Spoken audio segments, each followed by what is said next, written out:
Hi guys, welcome to my channel. आज हम continue करेंगे चैप्टर 4 मैटर के पार्ट 4 से। और अगर आपने part first, second and third नहीं देखा है तो लिंक डिस्क्रिप्शन में है, जाकर देख लीजिए। So let's start.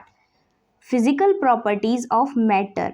Physical properties of matter are those characteristics which are observed without changing the identity of matter.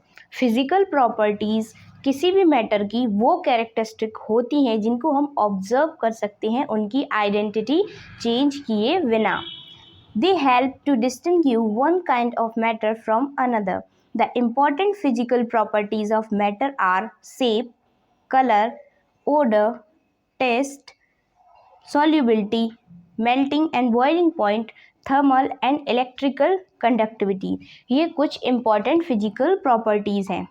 Examples of physical properties of matter. Shape. Some solids are crystalline having definite geometrical shape. कुछ solids जो होते हैं वो crystalline होते हैं, उनका एक जो होता है डेफिनाइट जियोमेट्रिकल शेप होता है। Example sugar and common salt.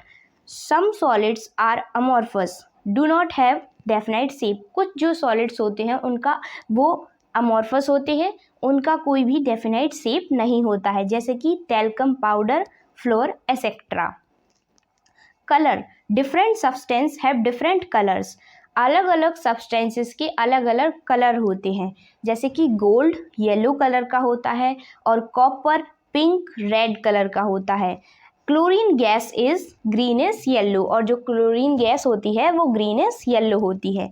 Test. इनका टेस्ट कैसा होता है। Some substances have characteristic taste. उनका जैसे कुछ जो सब्सटेंस होते हैं उनके अलग अलग टेस्ट होते हैं, जैसे कि शुगर क्या होता है, sugar test sweet.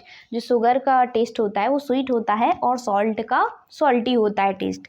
Solubility. Some substances get dissolve in water, they are called water soluble substances. कुछ जो सब्सटेंसेस होते हैं वो डिजॉल्व हो जाते हैं वाटर में, इसलिए हम उन्हें वाटर सॉल्युबल सब्सटेंसेस कहते हैं।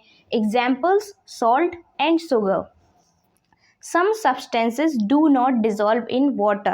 They are called water insoluble substances. कुछ जो substances होते हैं वो dissolve नहीं हो पाते water में, उनको हम water insoluble substances कहते हैं। Examples sand and sawdust. Conductivity. Certain substances allow heat and electricity to pass through them. They are called good conductors of heat and light. कुछ जो सब्सटेंसेस होते हैं उनमें ईजिली इलेक्ट्रिसिटी पास हो जाती है और उन्हें हम गुड कंडक्टर्स कहते हैं, हीट का और इलेक्ट्रिसिटी का। तो हमारे जो मेटल्स होते हैं वो मेनली गुड कंडक्टर्स होते हैं हीट के और इलेक्ट्रिसिटी के। एग्जाम्पल्स क्या हैं, iron, copper, aluminium etcetera. Chemical properties of matter. Chemical properties जो होती हैं मैटर की वो बेस्ड होती हैं कि उनमें एबिलिटी है क्या न्यू मैटर बनाने की, और जो उनका दूसरा केमिकल चेंज होने के बाद दूसरा सब्सटेंस बनता है, मीन्स आइडेंटिटी चेंज करनी पड़ती है केमिकल प्रॉपर्टीज़ को ऑब्जर्व करने के लिए। फिजिकल प्रॉपर्टीज़ को ऑब्जर्व करने के लिए आइडेंटिटी को हमें चेंज नहीं करना पड़ रहा था, पर केमिकल प्रॉपर्टीज़ को ऑब्जर्व करने के लिए हमें इसकी आइडेंटिटी को चेंज करना पड़ता है। It can be identify by only the new substance has chemical and physical properties that are different from original substance. A chemical reaction take place when one or more substances change to form one or more new substances. एक chemical reaction भी होती है जब हम दो से ज़्यादा substances का change कराते हैं और वो मिलकर दो से ज़्यादा अलग different जो हैं वो substance बनाते हैं, new product बनाते हैं। Substances that undergo a change are called reactant and the new substance resulting from this chemical change are called products. कुछ जो substance होते हैं जो चेंज में जाते हैं उन्हें हम कहते हैं रिएक्टेंट, और जो न्यू प्रोडक्ट बनता है, जो न्यू रिएक्शन के बाद जो रिजल्ट आता है उसको हम कहते हैं product. Effects of heat on matter. When heat is added to a body, various things are result. जब हम हीट सप्लाई करते हैं किसी भी बॉडी में तो क्या होता है, एक्सपेंशन होता है, इंक्रीज इन टेम्परेचर होता है, चेंज ऑफ स्टेट होता है और केमिकल चेंज भी होता है। Expansion, when heat is added to a solid the particles gain energy and vibrate more vigorously about their fix position forcing each other further apart.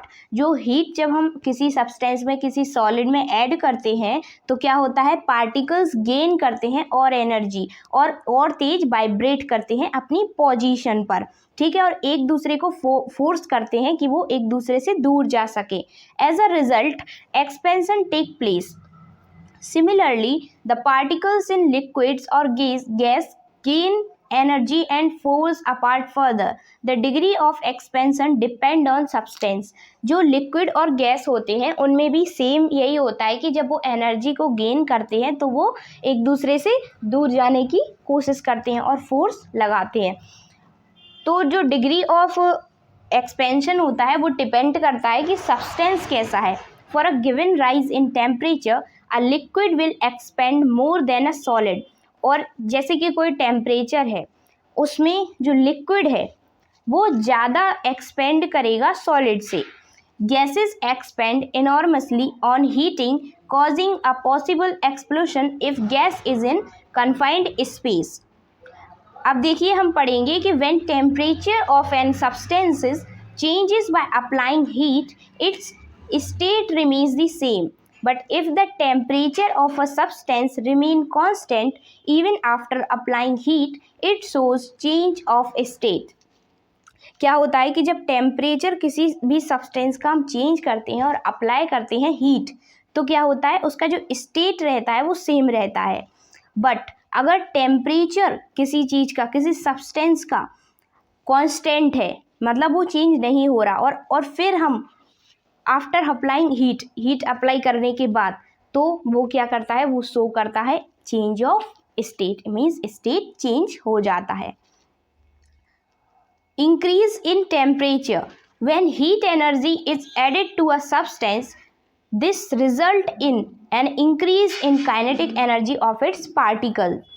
The particles move at higher speed। बच्चों क्या होता है, जब हम heat energy add करते हैं किसी substance में तो रिजल्ट में क्या होता है कि जो काइनेटिक एनर्जी होती है पार्टिकल्स की वो इंक्रीज हो जाती है। काइनेटिक एनर्जी क्या होता है, जिससे पार्टिकल्स, जिस स्पीड से पार्टिकल्स मूव करते हैं उस एनर्जी को हम काइनेटिक एनर्जी कहते हैं।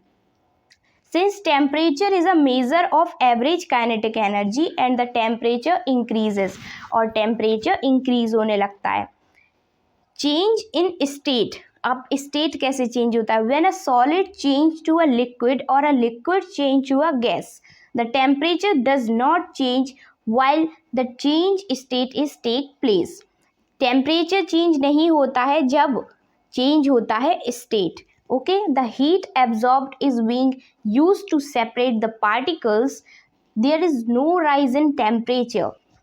When the change is reversed, exactly the same amount of heat is released. The heat energy involved in a change of state is called the latent heat। बच्चों जितनी भी हीट एब्जॉर्ब करी थी किसी भी substance ने स्टेट को change करने के लिए, और अगर हम फिर से उसका रिवर्स रिएक्शन करते हैं तो अगर सेम हीट एनर्जी इवॉल्व होती है, मीन्स रिलीज होती है, निकलती है, तो हम उस हीट एनर्जी को क्या कहेंगे, लेटेंट हीट। हम उस एनर्जी को क्या कहेंगे, latent heat. The latent heat of vaporization is defined as the amount of heat required to change 1 kilogram of a liquid to its gas at boiling point। जो vaporization means latent heat of vaporization होता है वो क्या होता है, वो amount of heat होती है जो कि रिक्वायर होती है 1 किलोग्राम लिक्विड को उसके वेपर में चेंज करने के लिए। तो उस हीट को हम क्या कहते हैं, latent heat of vaporisation.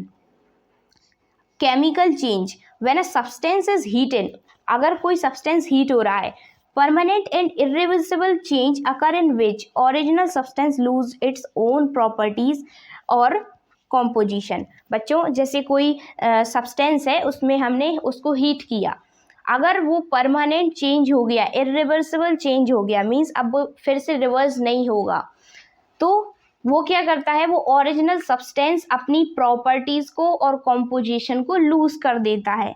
Expansion of solid. Solids have three type of expansion, namely linear, superficial and cubical. When the length of solid increase on heating, it is called linear expansion. अगर बच्चों किसी solid को हम heat दे रहे हैं तो क्या होगा, जब हम उसकी हीट इंक्रीज करेंगे तो उसका अगर लेंथ भी इंक्रीज हो रहा है तो हम क्या कहेंगे, वो लीनियर एक्सपेंशन है। When the area of a solid increases on heating, it is called area or superficial expansion. अगर किसी सॉलिड की को हीट देने पर उसका एरिया चेंज हो रहा है तो हम उस चेंज को क्या कहेंगे, उस एक्सपेंशन को क्या कहेंगे, एरियल और superficial expansion. When the volume of a solid increases on heating, it is called cubical expansion. अगर किसी भी सॉलिड का हीट करने पर वॉल्यूम चेंज हो रहा है तो हम उसे क्या कहेंगे, क्यूबिकल एक्सपेंशन। फैक्ट जोन। As liquid and gases do not have a definite shape, they have only cubical expansion. बच्चों जो लिक्विड और गैसेस होते हैं उनका कोई डेफिनेट शेप तो होता नहीं है, उनमें क्या होता है, क्यूबिकल एक्सपेंशन। मीन्स उनका वॉल्यूम जो होता है वो इंक्रीज करता है हीट करने पर। उनका जो वॉल्यूम होता है लिक्विड और गैसेस का, वो हीट करने पर क्या होता है, इंक्रीज होता है। सो बच्चों आज के लेक्चर में हमारा चैप्टर 4 मैटर कंप्लीट होता है। So stay happy, stay motivated and God bless you all. Have a nice day. Thank you.